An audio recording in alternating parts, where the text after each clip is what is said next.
Good morning guys! Ngayong araw ay magluluto tayo ng tinolang native na manok. Kaya nga hindi na pinatagal pa ni Master DJ, pinasok na niya ang kulungan ng mga manok. Dito nga guys ay nahirapan pa siyang manghuli ng manok dahil nanlalaban pa at ayaw pang pakatay. Pero ika nga ni Master DJ, pahirapan mo ako ngayon, mamaya hihigupin ko naman ang masarap na sabaw.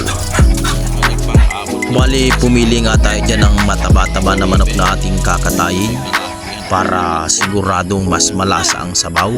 At ayan nga guys, hinawakan na ni Master Jericho ang napili nating kakatayin na manok.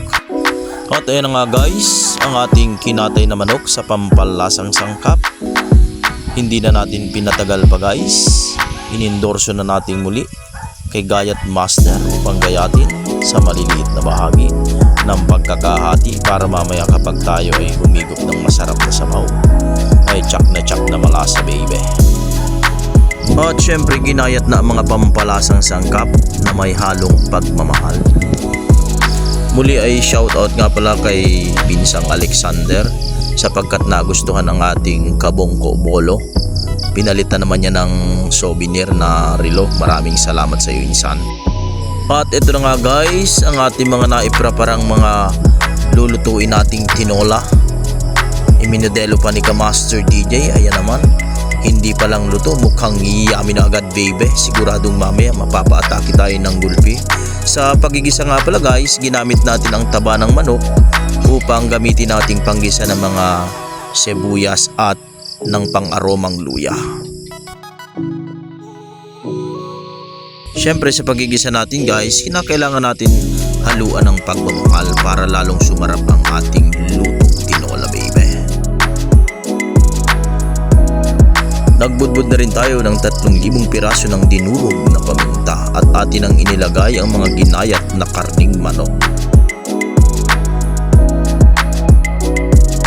At nagpaula na rin tayo ng 1,000 piraso ng pampalasang asin. Dito nga guys ay kailangan nating takpan para palambutin natin ang mga manok at naglagay na rin tayo ng pang-aroma na tanlad. Mas masarap, mas mababango para matanggal ang lansa baby.